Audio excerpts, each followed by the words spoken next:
All I right. did. So Eli, I'm going to jump to you then for number 3. Okay, I'm a little scared to talk about this one because I think I've built up a good rapport with you guys so far. And I think this is by far my most controversial take. Or maybe this person, I'm not going to say who, will agree. But this dude came into MLS with an unbelievable price tag. I don't even remember what it was. And you can't say this person necessarily was that bad on the field and they're that bad of a player now. However, this person was supposed to change the way MLS is viewed around the world. And I'm talking about Ezequiel Barco. I figured you were going that direction. Love it. Of Atlanta Love United. it. You know, if you're being out, I think his price tag was like 18 million. I don't actually remember the numbers. But if you're coming in with that price tag, with that high of expectations, he was supposed to be like, I mean, everyone's labeled as the next Messi for Argentina, but you know, he was truly labeled as one of those guys. He was supposed to change the way everyone views MLS, right? But then he was outplayed by a super draft pick, you know, Julian Gressel, shout out to him because he's the GOAT. But you know, he was outplayed by Julian Gressel, who they got for free. And you know, he was supposed to make an upward trajectory move after this and be sold for maybe twice as much as he was bought for. But now he's just at River Plate, you know, which is obviously a great club. But, you know, he was supposed to go to Arsenal. He's supposed to be what Thiago Almada is going to be for Atlanta United. And it's just tough because, you know, we always saw the ambition there with Atlanta United, which was always great. But Ezequiel Barco, to me, just never lived up to the hype. And that's why he's number 3 for me, although he did have a decent amount of goals, I think, at the end and assists. But for me, he just, in terms of hype level, he is the lowest for someone who just did not live up to that hype. Love it. No notes. Of course you love it. I'm sorry, Connor, if you want to block me after that. But I get where you're coming from because I remember in like 2018 when there were rumors swirling of him coming to MLS. It was massive. Like it was game changing, like you said. Like I'm going back to the FIFA argument again. I remember in FIFA his potential for career mode was outrageous. It was like 88. I remember that. It was one of the highest in like the entire game, and this guy was coming to MLS. It was huge. I was so hyped when they were signing him. So I totally get it. He massively failed expectations, but I think his expectations were like through the roof. They were super high, and especially when you get to see what Thiago Almada is doing now, because like you said, Thiago Almada is what Barco should have been. But I guess for me, I think his last season for Atlanta was actually pretty solid. So I think he had good moments. So I kind of avoided going with him as opposed to like guys who just had 0 good moments in the league. But I do get where you're coming from. Absolutely. And it's hard to put someone who did win MLS Cup with their club while they were a DP, but you know, no one credits Atlanta winning that year because of him, you know. But yeah, I just, because his expectations were that high and that was one of my criteria and they just did not profit off him like they should have. I think he is up there for me as the biggest flops, even though he's not that bad of a player. You know, I would still take him. I mean, I would definitely take him on the Galaxy right now, but that's not really saying much. But, you know, I just think in terms of that hype level and not meeting it and getting anywhere near it and taking a backwards move, even though River Plate is a big club, that's for me. No, I get it. 100%. I think the only person that gets credit for Atlanta winning that MLS Cup is Chris Armas and his awful tactics in the semifinal. But I'm not going to go down that. I'm not going to go down that road. Not today. Here we go. The Red Bull tangent. No. You got to save the tangent because we're I going to be talking about someone later. I'm not going down that road. I promise you I'm not. We definitely can if you want to, but I won't. Connor, I want to know your 3. All right. I've also got a somewhat controversial one at 3. I don't think it's controversial for him to be on the list, but I think it's controversial for him to be this high. But I'm going to stick by it. I've got Matthias Pellegrini at 3. Oh. I know it's very high. I get it. But I'm going to compare it to your Defoe shout. All right. So I didn't take into account salary because their cap was set. And I just looked at it from like a salary cap perspective. I get that they have to still pay them, but these are like billionaire owners. I'm sure they're not too upset about it. But Matthias Pellegrini was 8.18 million euro transfer fee according to Transfer Market, which is I think joint 16th most expensive all time. It's less than a million, I think, just under less than a million off of Defoe. And for his time with Miami, he had 1 goal, 2 assists.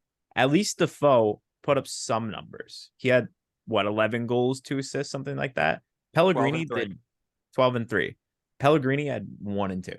He did nothing, and he was an attacker. I get that he's not going to bang in as many goals as Defoe as a striker, but he did nothing for them. And I'm not blaming him for being a DP because he shouldn't have been. I don't think that was on Miami's front office, but for the fee and for what he was able to do on the field, just in terms of his time at Miami, I thought it was extremely disappointing. I still think he has a future and could turn things around with NYC, but his time as a DP was, I think, a massive flop for me. Yeah, I mean, I didn't consider him just, because, I still think he can be that guy, and I felt bad for his situation in Miami, but definitely he hasn't aged well, especially with how Carranza has been for Philadelphia, because they were the 2 young guys that they signed at the time. But yeah, I didn't have Pellegrini, but I understand. I think he is a bit high, but that's okay. It's definitely not okay. That's unacceptable, Connor. You took a guy who got Did signed. not ask for your opinion. Well, you're getting it. You took a guy who got signed and basically was forced to play in USL because their owners, who had the rules made for them. David Beckham had the rule made for him. He knows how it works, and he decided to disregard it completely to sign this guy, forced him to play in USL and only call him up every couple of times when he could, and then get hit with all this stuff and have to be sent out. I'm telling you, if that whole thing doesn't happen, Matthias Pellegrini's balling in Miami right now. You can put him on there at 10 or 9, and I'd be a little less offended, but 3 is absurd. It's just it cost them almost 3 million euros per goal contribution for him. How is that his fault, though? That's him playing on the field. What do you mean? He spent he had no time to get chemistry with his teammates. He spent the majority he had almost 1,000 minutes. He played in 19 games. He played the majority of the time in USL. It's wrong. That's not cool.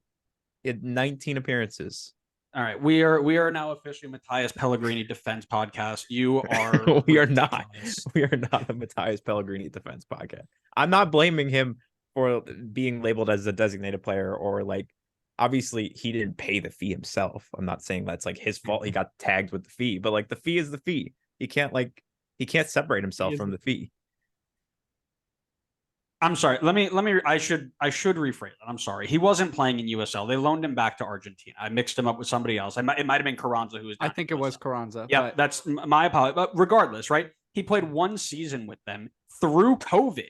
It wasn't even like a real season. He played through the COVID year. Like, yeah, so then him having 19 appearances through the COVID year means he played almost the entire season. So you can't say he didn't play. No, he played 16 times for 750 minutes. Come on, tax boy, do the math. It's not what I have. I'm literally looking at Transfer Market right now. All right, well, I looked on FBref. Don't care. You have to open soccer.com. I'm looking here right now. He played 2 full 90-minute games in the COVID year. He had 1, 2, 3, 4, 5, 6 of them where he played less than 15 minutes of his. So that is now 10 games where he played more than a half of a game. Is this coming from the guy who put someone on his list who had 90 minutes in MLS? You put what? Didn't you put Ramirez on your list? He played 90 minutes in MLS. He played 80 minutes over 10 games, but that's because he was signed. Yeah, so then you're talking about like, oh, Matthias Pellegrini never like did these full 90s. This guy didn't even play full 90s his entire career in MLS. Because he wasn't good enough to get full 90s. Matthias Pellegrini was, and he was left out of it because of the garbage signings that they made. If David Beckham is smarter than the average bear, he doesn't do that. Matthias Pellegrini goes in, plays 90 minutes a game, and he's fine. And he's not at New York City. He's still playing in Miami. him and Messi come in and score 50,000 goals next year, and he's fine. Again, I'm not saying that putting him on there is like totally wrong. Putting him at 3 is disgusting. Well, I don't care what you think. I love watching this. I love being the middleman here. So it like I can tell based off of watching Eli's reaction, he does agree with me. Connor, you're wrong. You're terrible. I'm gonna put it this way. I am a very nice guy. I don't go after people too hard. So maybe I'm wrong for this. But I will say I lean more towards Andrew's take than Connor's. Let's here. go. But, to put it nicely, but I always try to find a voice of reason. I try to be a voice of reason for everyone. So I understand where you're coming from, Connor. But yeah, I would not have had him on my list entirely, but that's okay. So to follow that, my number 3 is going to be a guy who played 6 times and got loaned out twice because we love a bit of irony. Thomas Chacon from Minnesota. You criticized me. You put Thomas Chacon at number 3. Did you have the numbers to back it up? Ready for this? Here we go. Like Horta, we're not surprised to see an expansion team swing and miss on a DP, but Chacon was next level. Signed as a young DP for $2 million after playing 20 games. 20 games. They signed him for $2 million at age 17. $413,000 a season over 2 years. They wanted to make an impact.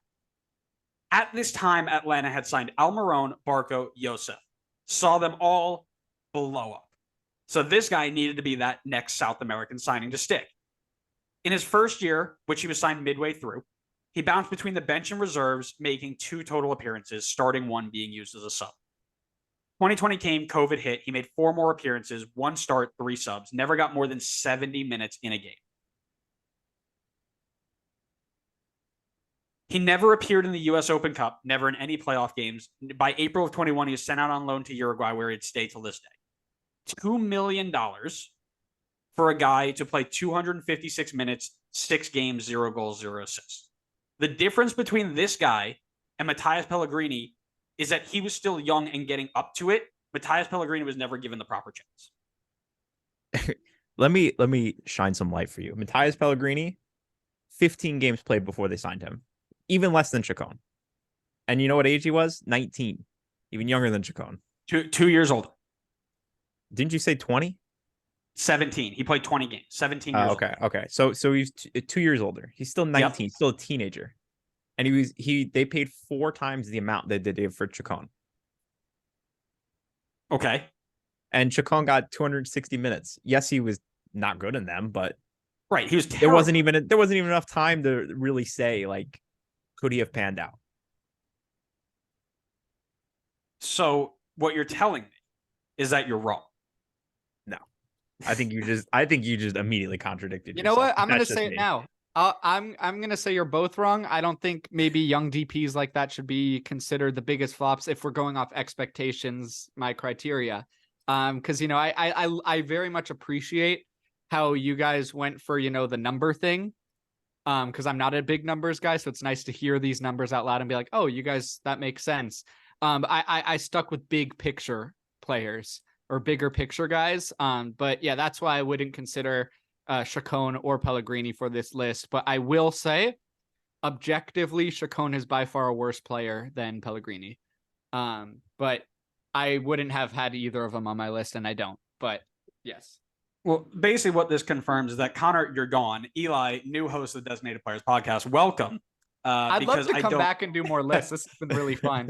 So we have more lists. The other things I think you would enjoy that we do are kind of like games. So we just actually posted one about 2 hours ago for guessing a player based off of their career moves. And then we also do like tic-tac-toe stuff that I think you'd be really good at.